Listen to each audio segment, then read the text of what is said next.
नमस्कार दोस्तों, आज के इस डिटेल्ड वीडियो में हम बात करने वाले हैं एक ऐसे टॉपिक के बारे में जो न सिर्फ लीगल पॉइंट ऑफ व्यू से इम्पोर्टेंट है, बल्कि सामाजिक और एथिकल डायमेंशंस भी इससे डीपली जुड़े हुए हैं।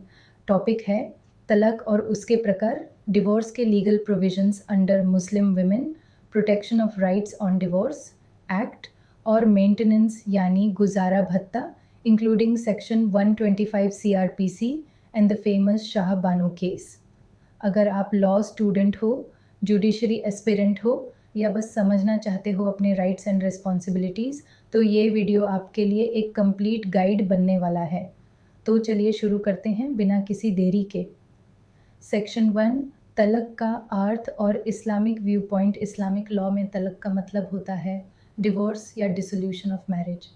ये एक ऐसा प्रोसेस है जिसमें हस्बैंड अपनी वाइफ को लीगली डिवोर्स दे सकता है। इस्लाम में तलाक को एक नेसेसरी ईविल माना गया है, ज़रूरत पड़ने पर जायज़, लेकिन अल्लाह को सबसे ज़्यादा नापसंद चीज़। तलाक के रूल्स प्राइमरीली कुरान, हदीथ, इजमा और क़ियास से डिराइव किए गए हैं।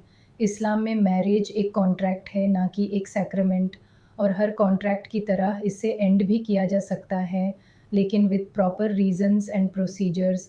सेक्शन 2, तलाक के प्रमुख प्रकार। मुस्लिम लॉ के अंदर तलाक कई तरह से दिया जा सकता है।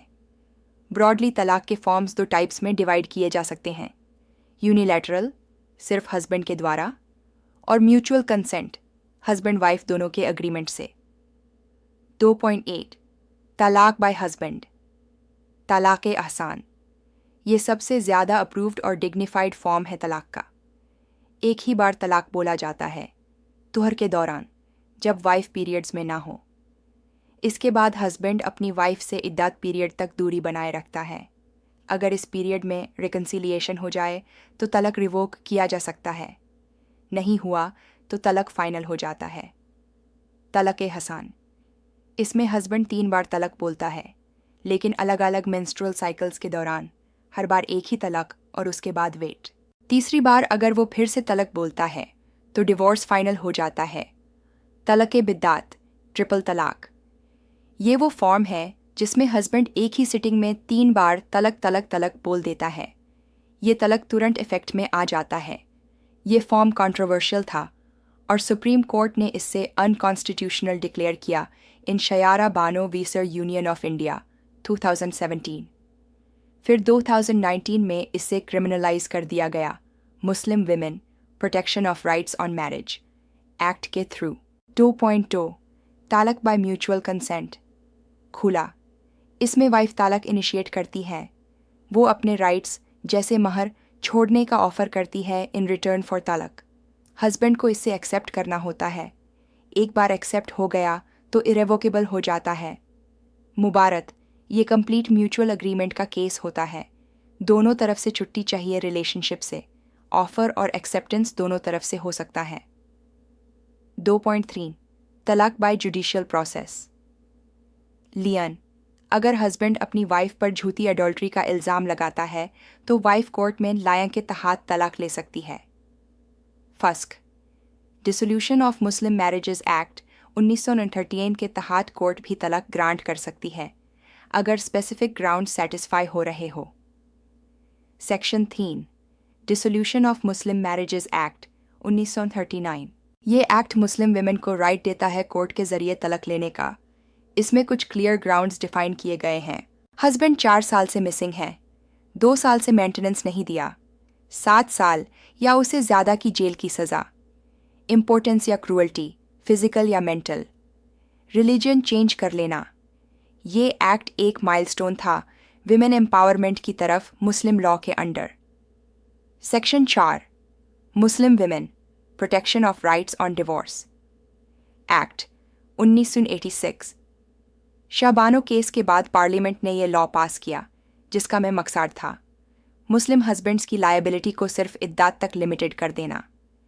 डिवोर्स के बाद वाइफ को रीजनेबल एंड फेयर प्रोविजन देना ड्यूरिंग इद्दत।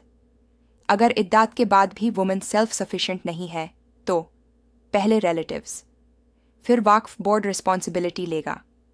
चाइल्ड मेंटेनेंस का राइट दिया गया, बच्चों के 2 साल तक। सेक्शन 5, शाह बनो केस 1985।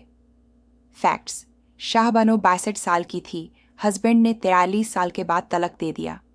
उन्होंने सेक्शन 125 सीआरपीसी के अंडर मेंटेनेंस मांगा।